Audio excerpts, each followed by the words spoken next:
నేను ఒకటే మీ అందరికీ హామీ ఇస్తున్నా, గంజాయి డ్రగ్స్ చాలా ప్రమాదం.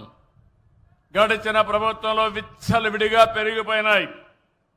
పిల్లలకు అలవాటు అయిపోయింది. కిరాణా కొట్టుల్లో కూడా దొరికే పరిస్థితి వచ్చింది. నేను ఒకటే చెప్పాను, నేను మాత్రం ఎవరిని వదిలిపెట్టను. గంజాయి అమ్మినా డ్రగ్స్ అమ్మినా అవి తీసుకున్నా తాట తీస్తానని మరొకసారి మీ అందరికీ హామీ ఇస్తున్నా. మన పిల్లల భవిష్యత్తు చాలా ముఖ్యం. ఇది ప్రమాదకరమైంది. ఒకసారి అలవాటైతే ఆ అలవాటు నుంచి బయట రాలేరు. ఏజెన్సీ ఏరియాలో గంజాయి పెంపకం మామూలు అయిపోయే పరిస్థితికి వచ్చారు. ఈరోజు నేను వస్తానే ఒకటి చేశాను. సెటిలైట్ ద్వారా ఎప్పటికప్పుడు ఇన్ఫర్మేషన్ తెప్పించాను.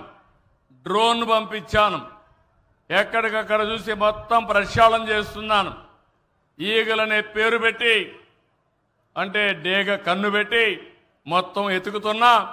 ఎవడు దొరికినా మాత్రం తాట తీయడం తప్ప వదిలిపెట్టే సమస్య లేదని మరొక్కసారి మీ అందరికీ హామీ ఇస్తున్నా.